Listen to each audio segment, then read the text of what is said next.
कर्म करो, बस जीना मरना तो भगवान के हाथों में है। मित्रों, शाम हो चुकी थी। सुंदरवन में हल्का अंधेरा छाने लगा था।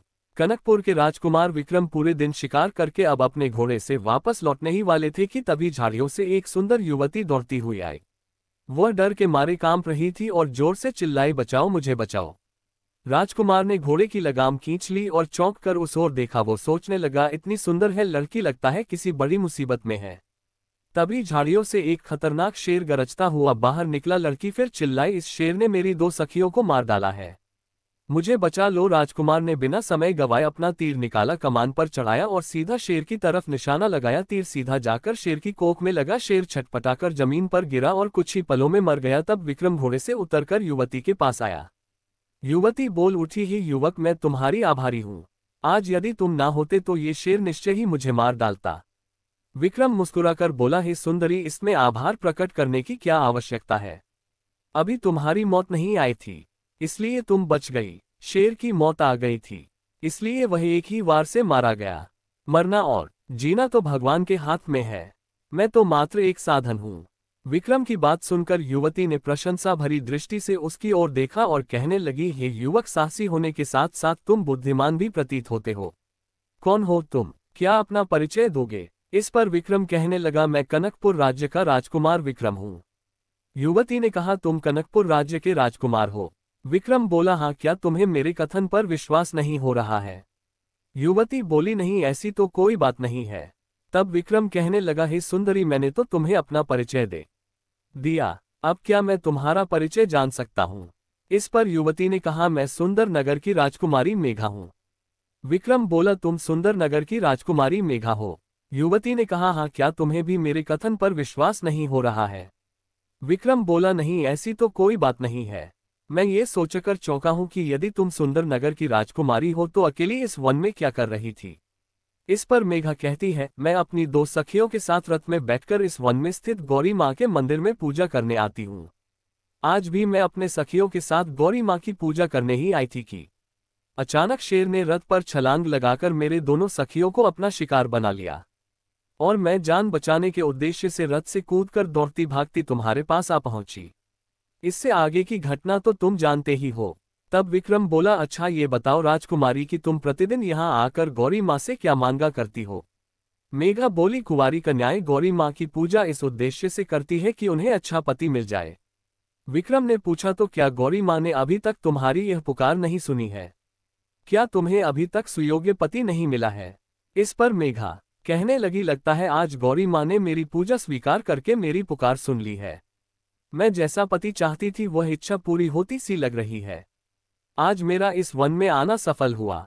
ये सुनकर विक्रम कहने लगा, जरा हम भी तो सुने, वो खुशनसीब कौन है जो तुम्हारी कसौटी पर खरा उतरा है। इस पर मेघा बोली, वो खुशनसीब आप है राजकुमार, आज आपने मेरी जान बचाई है, इसलिए आज से मेरी हर सांस पर आपका अधिकार है। मैं मन ही मन आपको पति के रूप में वरण कर चुकी हूँ। विक्रम ने कहा, मेघा, तुम्हारा ये कथन सुनकर हमें अपने भाग्य पर ईर्ष्या हो रही है।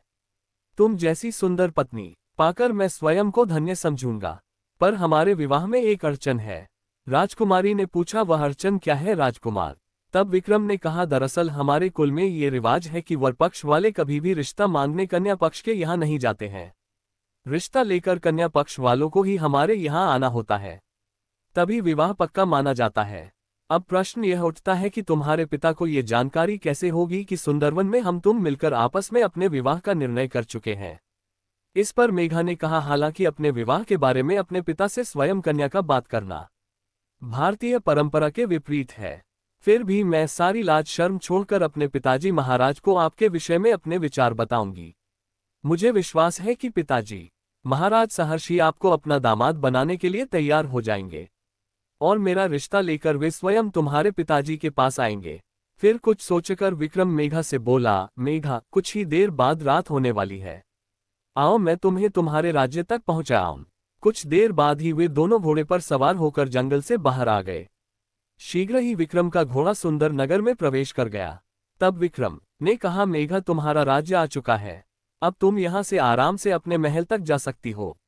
मेघा बोली, क्या मुझे यहीं छोड़ दोगे, महल तक नहीं चलोगे। विक्रम बोला, नहीं मेघा, आज नहीं, अब मैं तुम्हारे महल में दूल्हा बनकर ही प्रवेश करूंगा। ये सुनकर मेघा ने शर्मा कर अपनी नजरें झुका ली।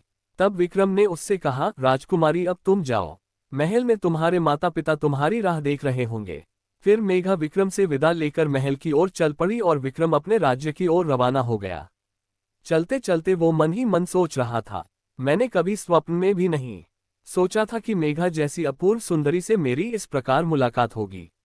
अब तो बेचैनी से उस दिन की प्रतीक्षा रहेगी जब मेघा के पिता वर्षा का रिश्ता लेकर मेरे पिताजी महाराज के पास आएंगे। इस घटना को बीते 10 दिन हो गए। विक्रम सोचने लगा, 10 दिन बीत गए लेकिन अभी तक सुंदरनगर के राजा राजकुमारी का रिश्ता लेकर कनकपुर नहीं पहुंचे हैं। क्या कारण हो सकता है? क्या मेघा ने अपने पिता से इस विषय में बात नहीं की होगी या फिर मेघा के प्रस्ताव को उसके पिता ने अस्वीकार कर दिया होगा? विक्रम नाना प्रकार की शंकाओं से घिर उठा और उसी दिन जब वह अपने पिता राजा भानु प्रताप के पास बैठा हुआ था तभी एक सैनिक आकर कहने लगा, महाराज सुंदरनगर के राजा सत्यव्रत आपसे मिलना चाहते हैं। ये सुनकर विक्रम सोचने लगा, आखिर राजा सत्यव्रत विवाह का प्रस्ताव लेकर आ ही गए। सेवक की बात सुनकर राजा भानु प्रताप चौंके और कहने लगे, क्या कहा? सुंदरनगर के राजा सत्यव्रत हमसे मिलना चाहते हैं। सैनिक बोला, जी महाराज, राजा ने कहा जाओ उन्हें आदर सहित हमारे पास ले आओ। ये सुनकर सेवक वहां से चला गया। कुछ देर बाद ही राजा सत्यव्रत राजा भानु प्रताप के सामने थे। तब राजा भानु प्रताप ने कहा, आइए महाराज, कनकपुर में आपका स्वागत है। राजा भानु प्रताप ने आदर सहित राजा सत्यव्रत को अपने पास बिठाया। उसके बाद कहने लगे, कहिए राजन, आपने यहाँ आने का कष्ट कैसे किया? क्या कोई विशेष कारण है? इस पर राजा सत्यव्रत बोले, विशेष कारण ही समझिए राजन, मैं अपनी पुत्री मेघा का रिश्ता आपके पुत्र विक्रम के लिए लेकर आया हूँ। ये सुनकर राजा भानु प्रताप कहने लगे, ओ राजन, ये तो बहुत खुशी की बात है। आपसे संबंध जोड़ना तो हमारे लिए गौरव की बात है। हमें आपका प्रस्ताव स्वीकार है। फिर वे दोनों प्रेम से एक दूसरे के गले मिले। तब राजा सत्यव्रत ने कहा, राजन, आने वाली पूर्णमासी के दिन विवाह का शुभ मुहूर्त निकलवाकर ही मैं यहाँ आया हूँ। आपकी इस विषय में क्या राय है? राजा भानु प्रताप ने कहा, राजन, हम पूर्णमासी के दिन ही राजकुमार विक्रम की बारात लेकर सुंदरनगर पहुंच जाएंगे। फिर पूर्णमासी के दिन दूल्हा बनकर विक्रम घोड़े पर चढ़ा। बारात अभी विशाल नगर की ओर रवाना होने ही वाली थी कि एक सैनिक बदहवास सा वहां दौड़ता हुआ आया और कहने लगा, गजब हो गया महाराज, गजब हो गया। सैनिक को देखकर राजा ने पूछा, क्या हुआ सैनिक, तुम इतने घबराए हुए से क्यों हो? सैनिक बोला, महाराज, अभी अभी सुंदरनगर का एक सैनिक अशुभ समाचार लेकर आया है। महाराज कहने लगे, अशुभ समाचार? कैसा अशुभ समाचार? हमें जल्दी वो समाचार बताओ। सैनिक बोला, महाराज, दुल्हन के वस्त्र पहनकर रस्म के अनुसार राजकुमारी मेघा मंदिर में गौरी पूजन के लिए गई थी कि ना जाने कहां से एक विधर सर्प वहां आ गया और राजकुमारी मेघा को डसकर चला गया। सैनिक का कथन सुनते ही विक्रम घोड़े से कूद पड़ा। वो सैनिक को झंझोड़ते हुए बोला, सैनिक, जल्दी बताओ, राजकुमारी मेघा का क्या हुआ? क्या वो बच गई? सैनिक बोला, नहीं युवराज, विषधर सर्प के डसते ही राजकुमारी के प्राणों का अंत हो गया। क्या? विक्रम ने कहा, क्या मेघा मर गई? सैनिक बोला, हाँ युवराज। विक्रम बोला, और ये तो बड़ा अनर्थ हो गया, मेरी प्यारी मेघा मुझे छोड़कर क्यों चली गई? विक्रम फूट फूट कर रोने लगा। तब राजा भानु प्रताप ने आगे बढ़कर उसे समझाया, बेटा विक्रम, तुम एक युवराज हो, इस प्रकार स्त्रियों की भांति रोना तुम्हें शोभा नहीं देता। विक्रम बोला, पिताजी, आज मैं अंतिम बार मेघा को देखना चाहता हूँ, मैं सुंदरनगर जाना चाहता हूँ। राजा ने कहा, ठीक है, हम भी तुम्हारे साथ सुंदरनगर चलेंगे। तभी सैनिक बोला, लेकिन महाराज, वहां आपको मृत राजकुमारी मेघा का शव नहीं मिलेगा, क्योंकि राजकुमारी की मृत्यु होते ही उन्हें नदी में बहा दिया गया था। विक्रम ने कहा, मेघा के शव को नदी में बहाने की राजा सत्यव्रत ने बड़ी जल्दी की। उन्होंने मेरे वहां पहुंचने की भी प्रतीक्षा नहीं की। कुछ देर पहले जहां हर्षोल्लास का वातावरण था, अब वहां मातम सा छा गया था। उदास सा विक्रम महल में चला गया। इस दुर्घटना को घटे 1 माह बीत गया, लेकिन राजकुमार विक्रम एक पल के लिए भी राजकुमारी मेघा को नहीं भूल सका। बार बार उसके कानों में मेघा के ये शब्द गूंजते, युवराज, आपने मेरी जान बचाई है, इसलिए आज से मेरी हर सांस पर आपका अधिकार है। मैं मन ही मन आपको पति के रूप में वरण कर चुकी हूँ। अपने कक्ष में पड़ा विक्रम रहकर बुदा उठता, राजकुमारी मेघा, मैं भी मन ही मन तुम्हें पत्नी के रूप में वरण कर चुका था। मैं वादा करता हूं कि अब कभी भी विवाह नहीं करूंगा। तुम्हारी यादें ही अब मेरे जीवन की अमूल्य निधि है। विक्रम दिन प्रतिदिन राजकुमारी मेघा के गम में डूबता चला गया। उसकी ये दशा देखकर राजा भानु प्रताप ने उसे समझाया, राजकुमार, तुमने अपनी यह क्या हालत बना रखी है? माना कि राजकुमारी की अचानक मृत्यु ने तुम्हें बहुत दुख पहुंचाया है, पर इसका यह मतलब तो यह नहीं कि तुम जीवन की खुशियों से इस प्रकार मुंह मोड़ लो। उठो, आज तुम्हें हमारे साथ दरबार में चलना है। इस पर विक्रम ने कहा, पिताजी मुझे क्षमा करें, मैं दरबार नहीं जा सकूंगा। राजा बोले, हमें नहीं पता था कि तुम हमारा आदेश टालकर इस प्रकार हमारा अपमान करोगे। बेटा, इस बंद कक्ष से बाहर निकलकर दरबार में बैठोगे तो थोड़ा मन बहलेगा, इसीलिए मैं तुम्हें दरबार में ले जाना चाहता हूँ। राजा भानु प्रताप के बार बार कहने पर आखिरकार विक्रम को कहना ही पड़ा, चलिए पिताजी, मैं आपके साथ दरबार में चलने को तैयार हूँ। राजा बोले, ये हुई ना कुछ बहादुरों वाली बात। तब राजा भानु प्रताप विक्रम को साथ लेकर दरबार में पहुंचे। तभी एक सैनिक आकर कहने लगा, महाराज की जय हो। द्वार पर शक्तिपुर के राज्य पुरोहित राजा शक्ति सिंह का संदेश लेकर उपस्थित हैं। वे आपसे भेंट करने की अनुमति चाहते हैं। राजा बोले, शक्तिपुर के राजपुरोहित को सम्मान राज्य दरबार में ले आओ। तभी शक्तिपुर के राज्य पुरोहित राजा भानु प्रताप के सम्मुख उपस्थित हुए। राजा भानु प्रताप ने आदर सहित शक्तिपुर के राजपुरोहित का स्वागत किया और कहने लगे, आज्ञा करें पुरोहित जी, निसंकोच होकर अपने राजा का संदेश हमारे और हमारे सभासदों के सम्मुख कहें। मैं वचन देता हूं, यदि आपके महाराज का संदेश मेरी प्रतिष्ठा के अनुकूल हुआ तो मैं उसे जरूर पूरा करूंगा। सुनकर राजपुरोहित ने अपने हाथों में रखा स्वर्ण थाल राजा भानु प्रताप के हाथों में देते हुए विनम्रता पूर्वक कहा, राजन, थाल में रखी वस्तुएं निश्चय ही आपकी प्रतिष्ठा के अनुकूल सिद्ध होंगी, ऐसा मेरा विश्वास है। राजा भानु प्रताप ने देखा कि स्वर्ण थाल में नारियल, सुपारी तथा हल्दी की गांठें और रत्नजित कटार रखी हुई थी। तब उन्होंने कहा, ये सब क्या है? ये सब तो किसी राजा के पास तब भेजा जाता है जब कोई राजा अपनी कन्या का विवाह दूसरे राजा के साथ करना चाहता है। तो क्या शक्तिपुर के राजा भी यही चाहते हैं? राजा भानु प्रताप भावी अनिश्चितता के चक्र में उलझ गए। राजा भानु प्रताप की समझ में जब कुछ नहीं आया तो उन्होंने थाल में रखे पत्र को उठाकर पढ़ना आरंभ किया, जिसमें लिखा था, राजा भानु प्रताप, हम अपनी पुत्री तारा का विवाह आपके पुत्र विक्रम के साथ करना चाहते हैं। आशा ही नहीं, पूर्ण विश्वास है कि कनकपुर और शक्तिपुर का ये संबंध दोनों राजाओं की एकता को दृढ़ करेगा। कृपया अपनी स्वीकृति देकर हमें उपकृत करें। पत्र पढ़ने के पश्चात राजा भानु प्रताप के होठों पर मुस्कुराहट आ गई। वे शक्तिपुर के राज्य पुरोहित से कहते हैं, राज्य पुरोहित जी, स्वर्ण थाल में रखे नारियल, सुपारी और हल्दी की गांठों ने तो मुझे ये संकेत दे ही दिया था कि कहीं राजा शक्ति सिंह ने ये नारियल भेजकर मुझसे अपनी कन्या के विवाह का प्रस्ताव देकर मेरी वृद्धावस्था का उपहास तो नहीं उड़ाया है। परंतु अच्छा हुआ कि पत्र में लिखे शब्दों ने मेरी सभी शंकाओं का समाधान कर दिया। राजा भानु प्रताप की यह बात सुनकर शक्तिपुर के राजपुरोहित तो मौन रह गए, किंतु दरबार में उपस्थित लोगों के चेहरों पर मुस्कान फैल गई। राजा भानु प्रताप ने तब गंभीर स्वर में राजपुरोहित से कहा, जाए राजपुरोहित जी, अपने राजा से जाकर कह दीजिए कि हम उनका ये प्रस्ताव स्वीकार करते हैं। ये हमारे लिए बड़े हर्ष और सौभाग्य की बात होगी कि राजा शक्ति सिंह की पुत्री हमारे कनकपुर की राजहू बने। जाए और राजा शक्ति सिंह से कहिए कि वे विवाह की शुभ तिथि निकलवाकर मुझे भेजे और विवाह की तैयारियां प्रारंभ करें। तभी दरबार में उदासी से बैठा राजकुमार विक्रम अपने आसन से उठा और राजा भानु प्रताप से बोला, पिताश्री, मैं आपकी आज्ञा में थोड़ा सा परिवर्तन करना चाहता हूँ। राजा ने प्रश्नवाचक दृष्टि से उसकी ओर देखा और बोले, वत्स विक्रांत, तुम्हें मेरी आज्ञा में परिवर्तन की अनुमति है, पर ध्यान रहे कि तुम्हारा ये परिवर्तन राज्य मर्यादा का उल्लंघन न करे। विक्रम बोला, पिताश्री, मैं राज्य मर्यादा का कोई उल्लंघन नहीं करूंगा। राजा ने कहा, तो फिर कहो, क्या कहना चाहते हो? विक्रम बोला, तो सुनिए पिताश्री, आपने जो राज्य पुरोहित को ये कहकर प्रसन्नता व्यक्त की है कि शक्तिपुर की राजकुमारी तारा कनकपुर की बहू बनेगी, उसमें केवल इतना सा परिवर्तन करना चाहता हूं कि शक्तिपुर की राजकुमारी कनकपुर की बहू नहीं बल्कि कनकपुर की महारानी और राजकुमार विक्रम की मां बनेगी। राजा भानु प्रताप विक्रम का कथन सुनकर कुछ क्षणों के लिए स्तब्ध रह गए। सभासदों में भी फुसफुसाहट सी दौड़ गई और शक्तिपुर के राज्य पुरोहित भी चौंक पड़े। वे भी हक्के बक्के रह गए। राजा भानु प्रताप ने विक्रम से कहा, युवराज, क्या तुम जानते हो कि तुम क्या कह रहे हो? मैंने तो केवल उपहास स्वरूप स्वर्ण थाल में रखे नारियल को देखकर राजपुरोहित से अपने विवाह की बात कह दी थी। भला इस उम्र में मैं विवाह करके क्या जग में उपहास का पात्र बनूंगा? बेटा, राजकुमारी तारा का विवाह तो तुम जैसे युवा और योग्य राजकुमार से ही शोभा देता है। इस पर विक्रम बोला, पिताश्री, राजपूत अपने वचनों के धनी होते हैं। उनका कहा हुआ वाक्य पत्थर पर लकीर की तरह अमिट होता है। यदि आपने उपहास स्वरूप भी कुछ कहा है तो वह मेरे लिए सत्य है, और सत्य की रक्षा करना ही एक सच्चे राजपूत का परम धर्म और कर्तव्य होता है।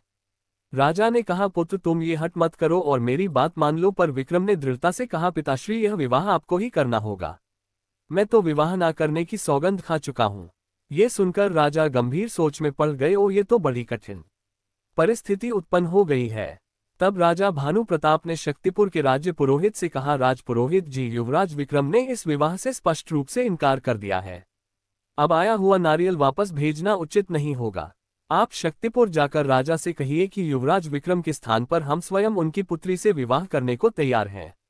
यदि उन्हें ये संबंध स्वीकार हो तो कृपया शीघ्र हमें अपने निर्णय से अवगत कराएं। ये सुनकर राजपुरोहित वहां से रवाना हो गए। शक्तिपुर वापस लौटकर राजपुरोहित ने सारी बात राजा शक्ति सिंह को बताई।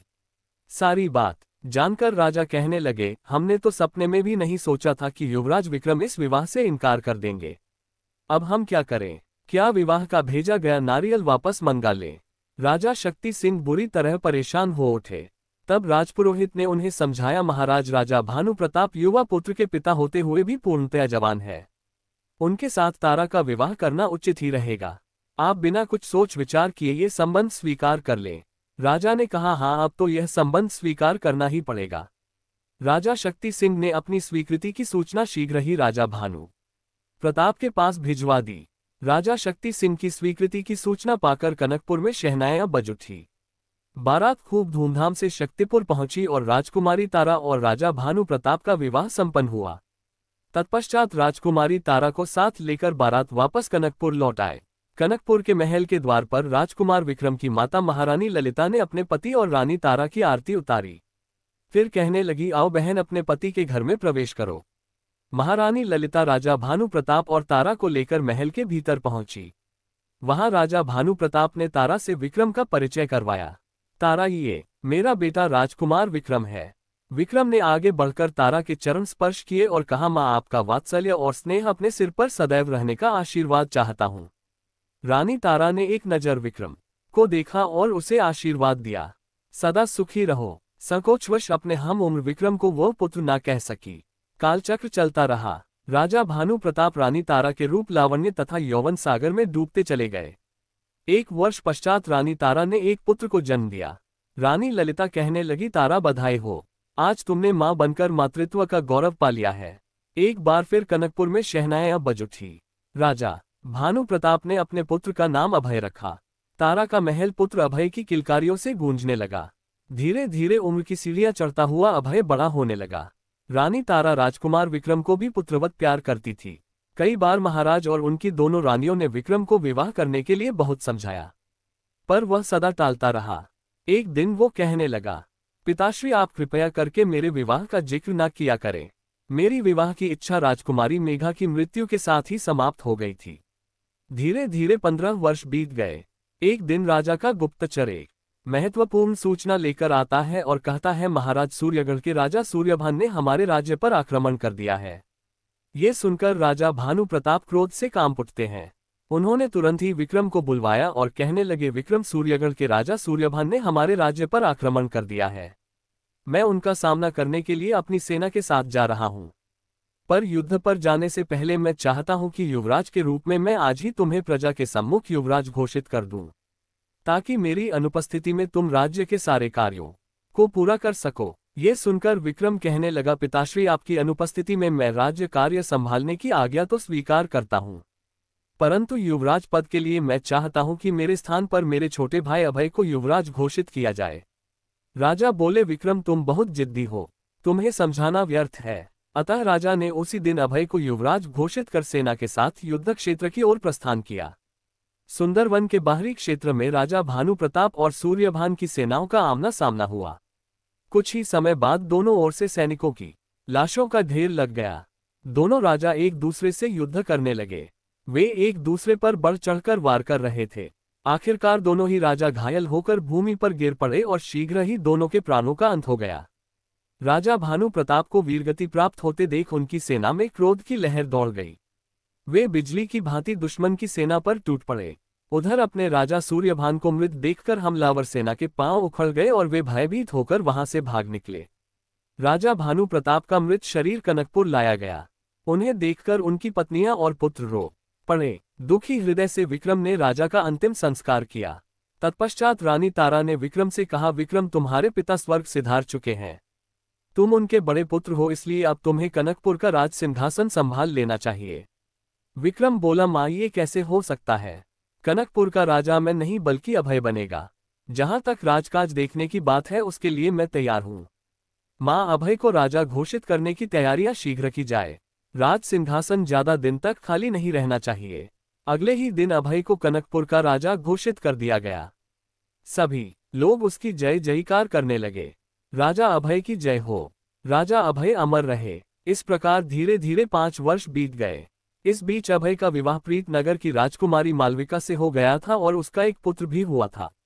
एक रात्रि को जब विक्रम अपने कक्ष में सोया हुआ था, उसने एक स्वप्न देखा। स्वप्न में उसके पिता उससे कह रहे थे, विक्रम अब तुम्हारा कनकपुर में क्या काम? कल ही किसी को बिना बताए सुंदरवन में चले जाओ। वहां पहुंचकर तुम्हें तुम्हारा बिछड़ा हुआ प्रियजन मिलेगा। तब तुम अपने प्रियजन के साथ कनकपुर लौट आना। यह विचित्र स्वप्न देखते ही विक्रम की नींद खुल गई। वह सोचने लगा, यह मैंने कैसा स्वप्न देखा? क्या मुझे सचमुच कनकपुर छोड़कर सुंदरवन जाना चाहिए? स्वप्न में पिताश्री ने मुझे आदेश दिया है, मुझे उनका आदेश मानना ही चाहिए। उसने मां तारा और रानी ललिता के नाम एक पत्र लिखा। बिस्तर पर यह पत्र रखा हुआ था। इतनी सुबह राजकुमार विक्रम कहाँ चले गए? दासी से पत्र लेकर रानी ललिता उसे पढ़ने लगी, जिसमें लिखा था, मेरी दोनों पूजनीय मां, मैं कनकपुर छोड़कर जा रहा हूँ। मैं आपको बिना मिले ही राजमहल छोड़कर जा रहा हूँ। इसका मुझे खेद है, आपका बेटा विक्रम। पत्र पढ़कर ललिता हक्की बक्की रह गई और कहने लगी, विक्रम ये तूने क्या किया? क्या जाते समय तुझे इस मां का जरा भी ख्याल नहीं आया? वो फूट फूट कर रोने लगी। जब अभय और रानी तारा को ये पता चला तो वे दौड़े दौड़े ललिता के पास आए। अभय कहने लगा, बड़ी मां, भैया को यह क्या सूझी? वे इस प्रकार हमें छोड़कर क्यों चले गए? ललिता बोली, बेटा मेरी भी समझ में नहीं आ रहा है कि विक्रम ने ये कदम क्यों उठाया, ना जाने वो कहाँ भटक रहा होगा। रानी ललिता ने उसी समय गुप्तचरों को बुलाकर आदेश दिया, गुप्तचरों, तुम लोगों को राजकुमार की खोज में चारों ओर जाना है। वे जहां कहीं भी हो उन्हें यहां वापस लौटा कर लाना है। इधर लंबा सफर तय करके विक्रम सुंदर वन में पहुंचा और सोचने लगा, पता नहीं इस वन में मुझे कौन सा बिछड़ा हुआ प्रियजन मिलने वाला है। वो दोपहर तक वन में घूमता रहा। अंत में थककर वह एक पेड़ के नीचे बैठ गया और सोचने लगा, मैंने मिथ्या स्वप्न देखा था। सारा वन घूमने के पश्चात भी मुझे कोई नहीं मिला। तभी उसे एक स्त्री आती हुई दिखाई दी, जिसे देखकर वह सोचने लगा, अरे इस भयानक जंगल में ये कौन स्त्री चली आ रही है? ये तो किसी कबीले की स्त्री मालूम होती है। जैसे ही वह स्त्री विक्रम के पास पहुंची, उसे देखकर विक्रम आश्चर्यचकित हो गया और कहने लगा, मेघा तुम? मेघा बोली, विक्रम आप यहाँ? विक्रम ने कहा, मेघा मुझे जल्दी बताओ कि तुम इस समय जीवित कैसे हो? क्या सबके डसने की घटना झूठी थी? मेघा बोली, नहीं राजकुमार, वो घटना सच्ची थी। सर्प के डसने से मेरा सारा शरीर नीला पड़ गया था, सांस भी बहुत धीमी हो गई थी। तब मुझे मृत समझकर मेरे परिवार वालों ने मुझे नदी में बहा दिया था। मैं नदी में बहती जा रही थी कि तभी एक कबीले वाले ने मुझे नदी से निकाल लिया। फिर उन्होंने मेरे नीले पड़े शरीर से यह अनुमान लगाया कि मुझे किसी सर्प ने डसा है। उन्होंने तुरंत ही मेरा उपचार शुरू कर दिया, मेरे शरीर का विष निकाला और मुझे फिर से स्वस्थ कर दिया। ये सुनकर विक्रम कहने लगा, ओमेगा बहुत दुख भरी कहानी है तुम्हारी, पर एक बात मेरी समझ में नहीं आई। जब तुम पुनः जीवित हो गई थी तो वापस लौटकर अपने राज्य क्यों नहीं आए? क्या तुम भूल गई कि हमारा विवाह संबंध तय हो चुका था और विवाह होने वाला था? इस पर मेघा ने कहा, राजकुमार मुझे सब कुछ याद था, पर मैं ऐसी परिस्थितियों में फंस गई थी कि चाहकर भी वापस नहीं लौट सकी। कबीले वालों का नियम है कि जो स्त्री एक बार उनके कबीले में आ जाती है उसे वे फिर छोड़ते नहीं है। वे जैसे भी हो उस स्त्री की खोज करके उसे पुनः अपने कबीले में शामिल कर लेते हैं। विक्रम बोला, यह बड़ा सख्त नियम है। कबीले वालों का? अच्छा ये तो बताओ कि कबीले वाले अपना पेट कैसे पालते हैं?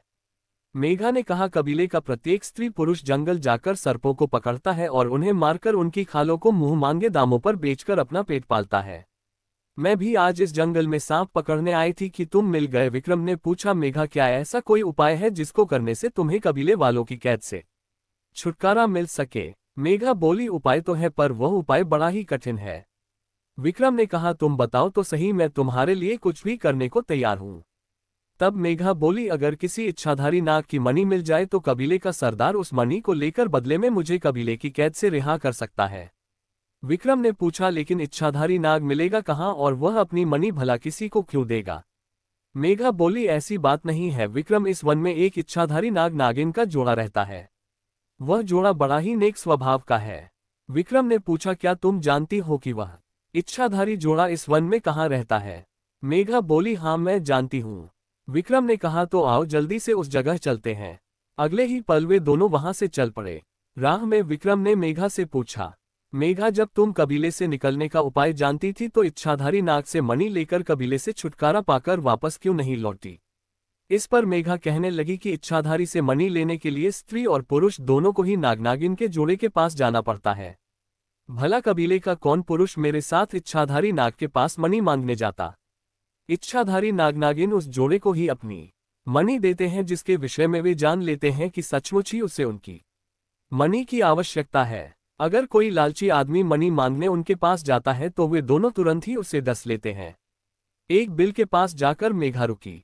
मेघा ने टोकरी में रखा दूध का पात्र निकाला और उसे बाम्बी के मुंह के पास रखकर बोली, हे इच्छाधारी नागनागिन, बाम्बी से बाहर आकर दूध पी लो। एक दुखियारी तुम्हारे द्वार पर आई है, बाहर आकर उसकी पुकार सुनो। अगले ही पल बाम्बी से नागनागिन का जोड़ा बाहर निकला। बाहर आकर वे दोनों आकर दूध पी लिया। दूध पीते ही नागनागिन मानव रूप में परिवर्तित हो गए और कहने लगे, हम जानते हैं कि तुम दोनों का प्यार सच्चा प्यार है, इसलिए हम सहर्ष ही तुम्हें अपनी मणि देते हैं। इच्छाधारी नाग ने विक्रम को एक जगमगाती मणि देते हुए कहा, जाओ कबीले के सरदार को यह मणि देकर अपनी मेघा को अपने राज्य वापस ले जाओ। फिर नाग नागिन अपने असली रूप में आकर बाम्बी में घुस गए। तब मणि को लेकर दोनों कबीले के सरदार के पास पहुंचे। विक्रम कहने लगा, सरदार, मेघा मेरी होने वाली पत्नी है, इसे अपने कबीले की कैद से मुक्त कर दो। बदले में मैं इच्छाधारी नाग की मणि आपको देता हूँ। सरदार ने विक्रम से मणि ले ली और कहने लगा, जाओ बेटी, अपने राज्य वापस लौट जाओ। सरदार को प्रणाम करके वे दोनों वहां से कनकपुर की ओर चल पड़े। रास्ते में विक्रम ने कहा, मेघा माँ जब तुम्हें जीवित देखेगी तो कितनी खुश हो जाएंगी। फिर लंबा सफर तय करके जब वे दोनों कनकपुर पहुंचे तो रानी ललिता कहने लगी, बेटा तुम कहाँ चले गए थे और तुम्हारे साथ यह स्त्री कौन है? विक्रम बोला, माँ यह मेघा है। वर्षों पहले इसी के साथ मेरा विवाह होने वाला था। इस बेचारी के साथ बहुत बड़ा हादसा हुआ है। मैं आपको शुरू से उस हादसे के बारे में बताता हूँ। फिर विक्रम ने मेघा के साथ घटी सारी घटनाएं विस्तारपूर्वक ललिता और तारा को बता दी। सारी बात जानकर ललिता और तारा ने मेघा को गले से लगा लिया और कहने लगी, मेघा तुमने बड़ा दुख पाया है। विक्रम की स्वीकृति से अगले दिन ही विक्रम और मेघा का विवाह हो गया। तब विक्रम का छोटा भाई अभय कहने लगा, भैया आपके विवाह की खुशी में उपहार स्वरूप कनकपुर का राज्य मैं आपको भेंट करता हूँ, मेरी भेंट अस्वीकार ना करना। इस पर विक्रम ने कहा, भाई तुमने ये कैसा अनोखा उपहार दिया है? रानी तारा और ललिता के काफी जोर देने पर विक्रम ने कनकपुर का राजा बनना स्वीकार कर लिया। अब राजा विक्रम रानी मेघा के साथ सुखपूर्वक जीवन बिताते हुए अपने राज्य को सुचारू रूप से चलाने लगता है। मित्रों, कहानी कैसी लगी कमेंट करके जरूर बताएं। वीडियो को लाइक शेयर करें और हमारे चैनल को सब्सक्राइब करें। धन्यवाद।